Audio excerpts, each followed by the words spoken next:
دوستان عزیز، امروز می‌خواهم برای شما از گنج قرآن در و گوهر را پیشکش نماییم. می‌خواهم به یکی از قصه های قرآنی نگریم که بغایت قصه عجیب و دارای درس و عبرت هاست. سوره از بهترین سوره ها و قصه از عجیبترین قصه ها، قصه یوسف نبی علیه السلام. دوستان گرامی، سوره یوسف علیه السلام یگانه سوره است که روزگار پیامبر را در یک جا از اول تا به آخر نقل کرده است. این سوره در عام الحزن، یعنی سال اندوه، سالی که دو شخص نزدیکترین بر پیامبر صلی الله علیه و سلم، یعنی همسر گرامیشان خدیجه رضی الله عنها و عمکشان ابو طالب از دنیا درگذشتند و پیامبر صلی الله علیه و سلم خیلی اندوهگین شده بودند. همچون تسلیت نازل شده است. به این سوره صحابگان و تابعیان محبت خاصه داشتند و آن را بیشتر در نمازهایشان تلاوت می‌کردند.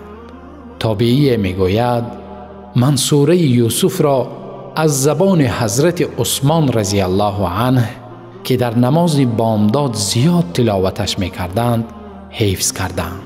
علقمه تابعی دیگری میگوید حضرت عمر رضی الله عنه در نماز خفتن بیشتر سوره یوسف را می‌خواندند.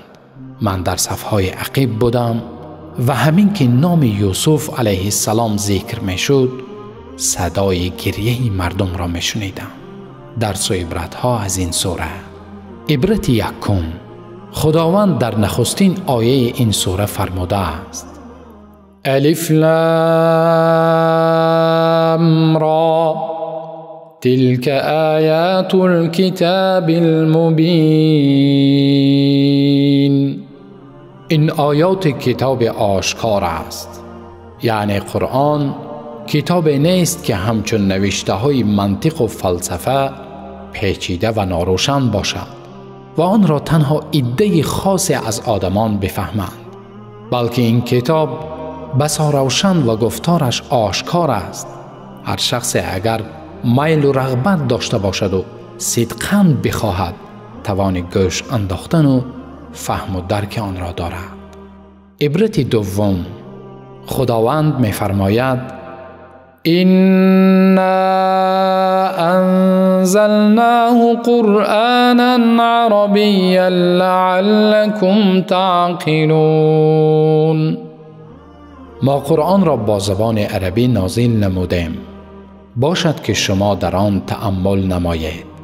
به اعتراف زبان شناسان عالم، زبان عربی غنیترین، قویترین و زیباترین زبان روی عالم است. چنان اسلوب‌های نازک برای افاده سخن در خود دارد که هیچ زبان دیگری آن را ندارد.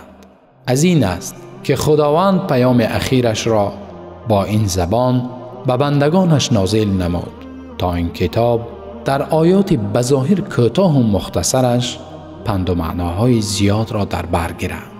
عبرت سوم، مقصد اساسی از فرود آمدن قرآن این فهم و درک معنای آن و عمل نمودن طبق فرموده های آن است. بینندگان گرامی، ادامه عبرت های سوره مبارک یوسف را در نوارهای بعدی ما منتظر باشید.